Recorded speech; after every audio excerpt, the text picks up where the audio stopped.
Hi అండి, అందరికి నమస్కారం. నేను వేణు వెళ్దండి.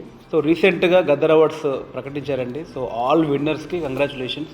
అట్లాగే ఎస్పెషల్లీ మా బలగం సినిమాకి కూడా గద్దర్ అవార్డు వచ్చింది. చాలా చాలా సంతోషంగా ఉంది.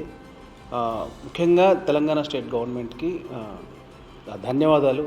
Thank you so much CM Revanth Reddy గారు. అంటే 24 ఇయర్కే గద్దర్ అవార్డ్స్ ప్రకటిస్తారు.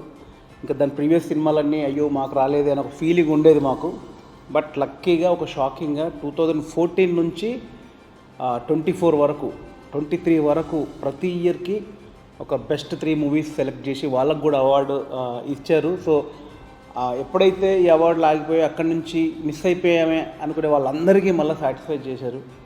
సో ఎస్పెషల్లీ ఆ నిర్ణయానికి తెలంగాణ గవర్నమెంట్కి, సీఎం రేవంత్ రెడ్డి గారికి, అట్లాగే డీసీ చైర్మన్ దిల్రాజు గారికి అందరికీ థ్యాంక్ యూ సో మచ్ అండి. సో మళ్ళీ మేము అవార్డు ఫంక్షన్లోకి వెళ్ళి ఫస్ట్ తెలంగాణ స్టేట్ అవార్డు తీసుకుంటున్నందుకు, నా ఫస్ట్ మూవీకే స్టేట్ అవార్డు రావడం చాలా చాలా హ్యాపీగా ఉంది. సో ఎంటైర్ మా బలగం మూవీ ద్వారా మా తరపున తెలంగాణ గవర్నమెంట్కి, సీఎం రేవంత్ రెడ్డి గారికి ధన్యవాదాలు సార్. Very happy. సో బలగం రిలీజ్ అయ్యి ఆల్మోస్ట్ 2 years దాటింది. బట్ ఇంకా ఏదో రకంగా 1 monthకో 2 monthకో ఏదో రకంగా మళ్ళీ బలగం సంబంధించిన ఏదో ఒక అవార్డు ఫంక్షను లేకపోతే ఎక్కడో ఏదో డిస్కషన్ ఇంకా వస్తూనే ఉందండి.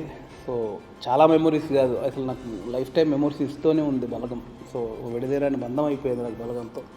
సో ఇంత మంచి జర్నీని నాకు ఇచ్చిన యాక్చువల్గా తెలుగు ప్రేక్షకులకు నేను మరొకసారి థ్యాంక్స్ చెప్తున్నాను, ఈ సినిమాని అంతగా దగ్గరికి తీసుకున్నందుకు. సో ఈ సినిమాలో సక్సెస్లో నాకు సహకరించినటువంటి మీడియా మిత్రులు, once again thank you so much. And audience and my team, entire my cast and crew అందరికీ thank you and congratulations. Thank you so much.